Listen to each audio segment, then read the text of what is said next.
Bun, salutare oameni buni. Pentru astăzi, ziua de 27 decembrie, ziua de miercuri, vă propun biletul meu. Avem așa, pe meciurile de astăzi avem un meci din Israel. Am jucat la Maccabi Tel Aviv cu Beitar. Maccabi Tel Aviv este prima echipă în campionat cu un joc extrem de puternic. Echipa domină toate meciurile, mai ales pe teren propriu. Ultimele 5 partide are 5 victorii pe linie.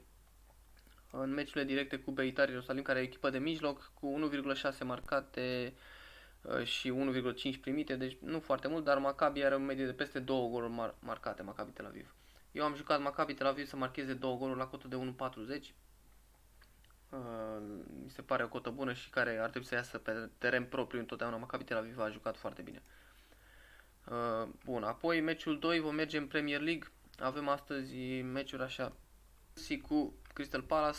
Chelsea merge foarte rău, are un sezon foarte prost, s-au schimbat o grămadă de jucători acolo, au venit jucători pe bani foarte mulți care nu prea au făcut mare lucru, se integrează destul de greu, așa condiții fizică și ca și prezență în teren, jucătorii sunt destul de buni, dar nu leagă jocul între ei foarte bine, de aceea e foarte greu să creezi o echipă, mai ales că nu sunt nici superstaruri.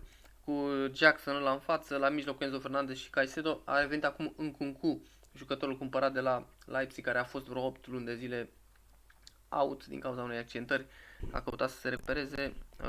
Văd acum un meci în care Chelsea să controleze jocul acesta, mai ales cu un joc dominat de Chelsea. Atenție, chiar dacă Chelsea a pierdut meciurile din deplasări la Wolves, a pierdut și la Everton și cu Manchester United, totuși pe teren propriu ultimele 5 partide nu are înfrângere, are victorii, 4 victorii și un egal. Crystal e pe 15 cu doar 18 goluri marcate în 18 etape, a primit 26. Eu cred că Chelsea va veni cu șuturi mai multe și am jucat mai multe șuturi pe poartă Chelsea, pentru că astfel evităm și un rezultat de egalitate, dar ca șuturi pe poartă mă aștept ca Chelsea să fie peste. Așa că am jucat șuturi pe poartă 1x2 și am jucat 1 pe Chelsea. Adică Chelsea să aibă mai multe șuturi pe poartă. 5.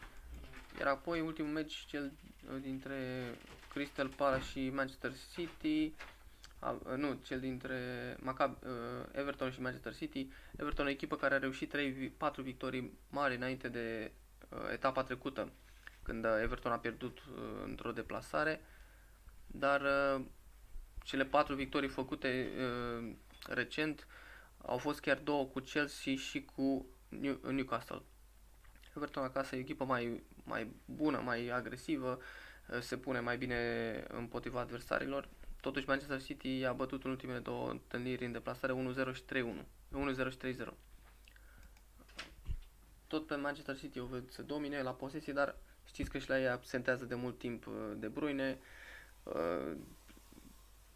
Bernardo Silva a avut și el on-off, acum Haaland se pare că și el ar fi în repriză. Eu aș spune că City câștigă o repriză totuși astăzi și eu am pariat City câștigă o repriză la cotă de 1-2. Fel biletul meu are cotă 2,59.